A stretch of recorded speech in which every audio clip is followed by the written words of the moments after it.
Episode 26. Kisah seorang CEO muda yang berpura-pura culun. Kakak Galang. Ada seseorang datang. Di restoran. Seorang bawahan berlari ke Galang. Galang. Yang membuka kacang. Mencerahkan matanya. Bertepuk tangan. Dan berkata, wanitaku akhirnya di sini. Saya harus bertemu dengannya secara langsung. Kakak Galang. Ada seorang pria bersamanya. Bawahannya mengingatkan, pria. Galang berhenti sejenak, lalu tertawa, dan berkata, bukan bajingan itu, kan? Orang itu telah mempermalukan orang kita. Jika dia berani datang, aku akan membuat dia berlutut hari ini. Ariel dan Kauri dibawa ke restoran. Mata penuh nafsu Galang tertuju ke Kauri. Dan dia memang cantik. Tidak tahu pesona apa yang terjadi setelah tidur.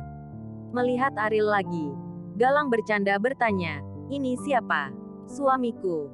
Ariel, kata Kauri.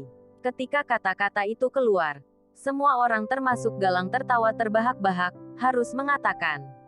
Reputasi Ariel memang keras, dan hampir tidak ada yang mengetahuinya di Bandung. Kelihatannya lumayan. Bagaimana bisa kamu sia-sia? Kamu tidak akan menjadi Kasim kan? Goda Galang. Kakak Galang. Orang ini telah mempermalukan orang kita. Biarkan aku memberinya pelajaran. Aku akan melihat apakah dia bisa menerima pukulanku. Ayam lemah seperti ini. Aku hanya bisa menggunakan satu tangan dan dia akan terkapar. Galang melambaikan tangannya saat dia melihat sekelompok saudara kecil yang marah. Berkata, apa yang kamu lakukan? Dia pemalu. Jangan menakut-nakuti dia. Jika kamu mengalami inkontinensia urin, pemandangannya sangat jelek. Galang mengejek.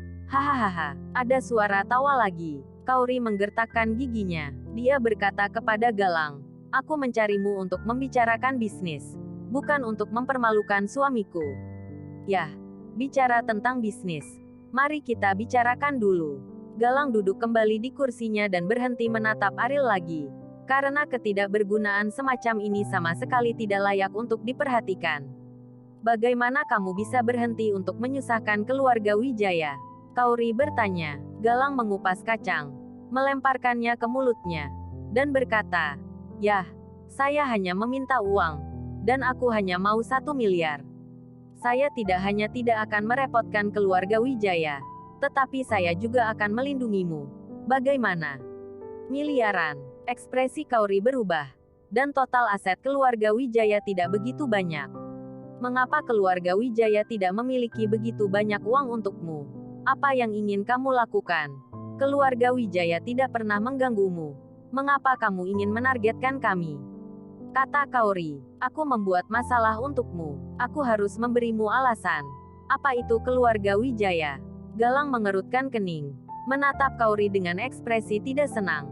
Kauri menarik napas dalam-dalam, mencoba menenangkan emosinya, dan berkata, saya mencari Anda dengan tulus. Dan saya harap Anda dapat menunjukkan ketulusan Anda. Galang hanya mengangguk dan berkata, ada kamar yang bagus di sini. Saya akan menyiapkan air mandi untuk Anda. Jika kamu tulus, itu tergantung pada tidak mau pergi ke kamar. Kauri langsung menjadi pucat ketika dia mendengar ini. Dia tidak berharap Galang membuat permintaan yang tidak masuk akal. Galang, kamu tidak dapat menargetkan keluarga Wijaya tanpa alasan. Seseorang diam-diam menghasut masalah ini. Ariel bertanya, bicara macam apa kamu? Kualifikasi apa yang kamu miliki untuk berbicara denganku? Galang memandang Ariel dengan jijik, dan berkata, aku sudah menjelaskannya. Jika kamu ingin menyelesaikan masalah ini, istrimu harus tinggal di sini. Betapa tidak berguna. Apakah kamu berani mengatakan setengah kata? Begitu suara Galang jatuh, saudara-saudara kecil di belakangnya maju selangkah, tampak seperti penghalang bagi Ariel. Kauri terkejut dengan adegan ini dan tanpa sadar bersembunyi di belakang Ariel. Bersembunyi di balik pengecut ini. Bisakah dia melindungimu? Ikuti aku. Aku Galang dari Jakarta. Aku menjadi pendampingmu. Sama sekali tidak ada yang berani menyentuh rambutmu, kata Galang. Kauri mencengkeram pakaian Ariel dengan erat. Dan karena rumah pertanian itu dari Galang, jelas sudah terlambat bagi mereka untuk lari sekarang. Kamu lepaskan aku. Aku akan memberimu uang sebanyak yang kamu mau. kata Kauri. Biarkan saya memberitahu kamu masalah ini. Karena kamu masuk ke rumah pertanian ini, kamu ditakdirkan untuk dibawa olehku. Dan jika kamu mau pergi, tidak ada pintu bagimu. Galang langsung berteriak dan bertanya kepada adik laki-laki itu. Bagaimana caranya? Kamu mengatakan sesuatu. Karena kamu menolak, maka belajarlah untuk menikmati. Ya, Galang memandang Kauri sambil tersenyum dan berkata, belajarlah untuk menikmatinya. Setelah 3 tahun menikah, kamu seperti janda. Kamu belum pernah merasakan seperti apa laki-laki. Aku akan membuatmu merasa nyaman hari ini dan membuatmu puas. Pada saat ini, Ariel sudah penuh dengan niat membunuh, dan dia duduk tepat di depan Galang. Melihat situasi ini, seorang adik laki-laki segera marah. Kamu sangat tidak berguna. Kamu juga memenuhi syarat untuk duduk di depan saudara Galang. Begitu suara itu jatuh, angin tinju mengalir ke wajah Ariel. Senyum dingin tergambar di sudut mulut Ariel. Ariel dengan lembut mengulurkan tangannya, dan langsung menggenggam tinju yang mengancam. Tinju itu berakhir dengan tiba-tiba, dan pria itu terkejut. Tanpa diduga, Ariel bisa menangkap tinjunya dengan mudah. Sebelum dia datang untuk mengingat waktu untuk merenungkannya, Ariel tiba-tiba menendang, dan pria itu mundur puluhan langkah dan jatuh ke tanah. Ini, brengsek. Pemborosan ini sangat mengerikan. Bagaimana mungkin? Bukankah dia pemborosan? Ada perbedaan besar antara kekuatan Ariel dan reputasi sampahnya saat ini. Dan Galang mau tidak mau harus berhati-hati. Ketika bangun, dia tidak berani meremehkan Ariel. Mulut Kauri menganga lebih besar. Dia hanya melihat Ariel diganggu dan mengundurkan diri. Dia belum pernah melihatnya sebelumnya. Ariel masih memiliki sisi yang kuat, yang membuatnya terkejut. Ariel, tahukah kamu bahwa ini adalah tanah saya? Orang yang menyakitiku tidak akan bisa pergi dari sini hidup-hidup.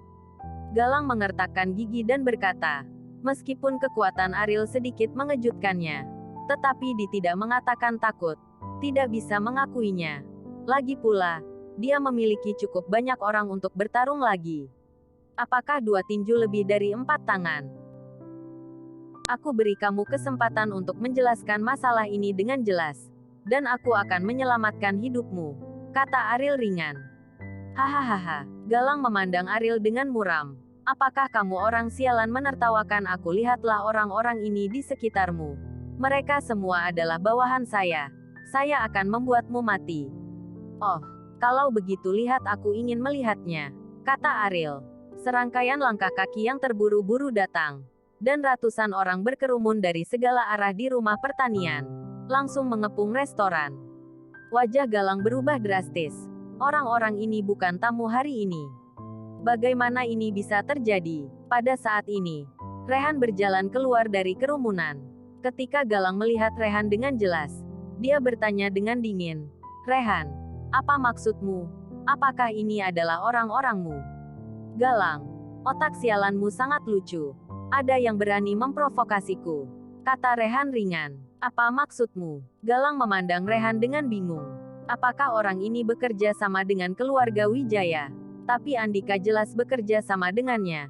Jika keluarga Wijaya pindah, bagaimana mungkin Andika tidak tahu? Rehan berjalan ke sisi Ariel. Sebelum dia bisa berbicara, Ariel berkata, bawa istriku kembali ke mobil. Kauri meraih pakaian Ariel dan menolak untuk melepaskannya. Dia benar-benar tercengang. Kenapa begitu banyak orang tiba-tiba keluar? Siapa mereka? Untuk apa mereka datang? Tunggu aku di mobil. Aku akan segera ke sana, kata Ariel.